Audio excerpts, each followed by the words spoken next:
Hey guys, this is Francisco with West Valley Masonry. Today we're gonna be looking at a time-lapse video of the second and final part on how to build a retaining wall. Unfortunately, I wasn't able to record the time-lapse for when the crew built the first row. Um, this is the most important step of the whole construction of the wall. Your first row should be level and it should be almost perfect.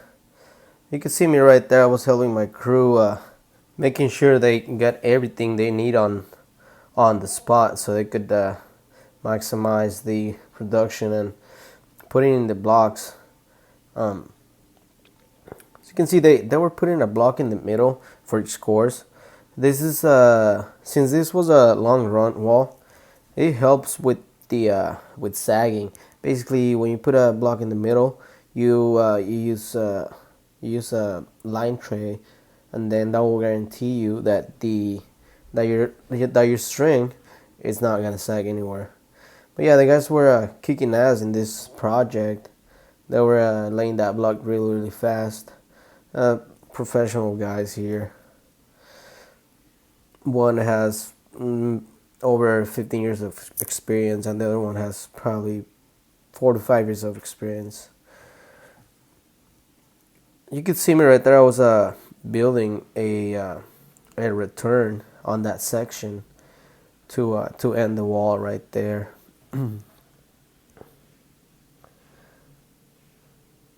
It was actually really hot this day, but we were able to make it happen. What the guys are doing right now, we're trying to do a layout for the electrical pipe that was going in here for the low voltage lighting installation.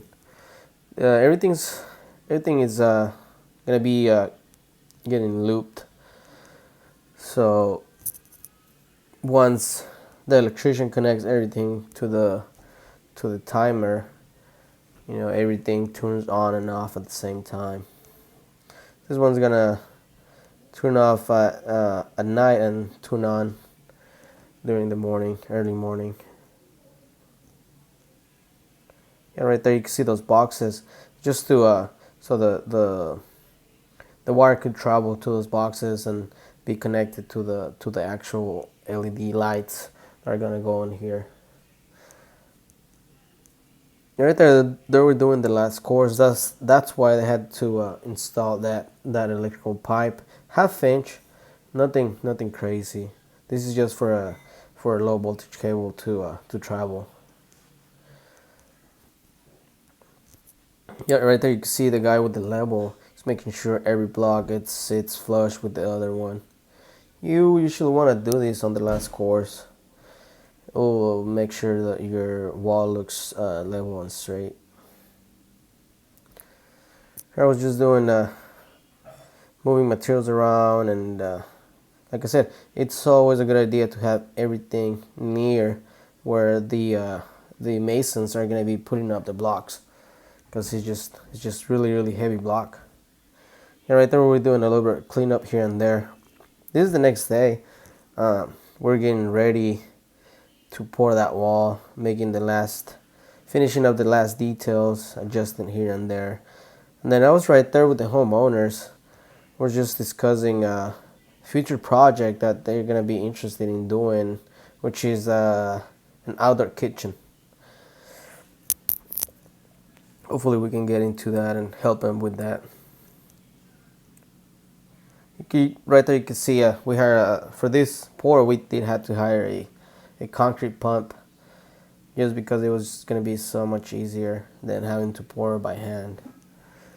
And you don't want to. It was only 4 of us that day, so that pump came in very handy. It took probably an hour and a half, maybe less, an hour and 15 minutes to pour this wall. 5 yards and a half, nothing crazy. Right there, what we're gonna start doing is putting up a base coat on that block for our future super smooth finish stucco. So what we did here, instead of putting a corner 8 on the top of that wall, we just put a 2x4 along the top of the wall, and then we just gave it 3/4 spacing, 3/4 gap, and then we just went and fill in that 3/4 gap for our base. You want to make sure you have a thick coat for especially when you're doing a smooth finish stucco.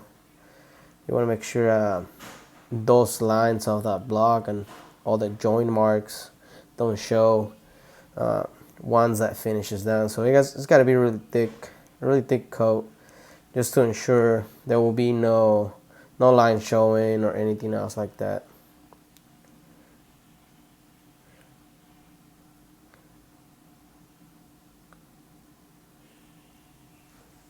I was actually helping my guy right there too that day, throwing in that coat of stucco.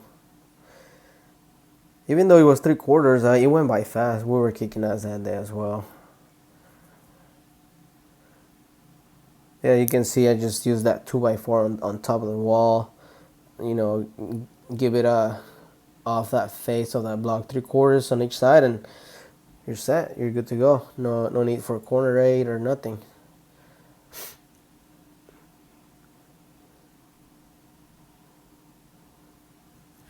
This is actually the next day, day 4. The stucco crew came in and to do that super smooth finish on the stucco wall, on that retaining wall.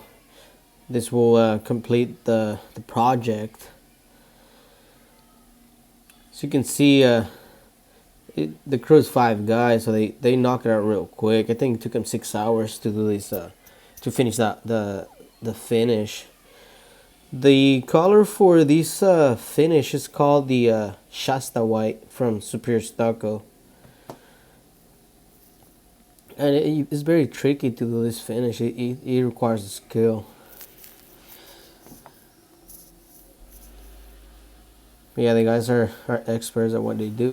So they were able to finish really fast. I thought it was going to take them longer actually.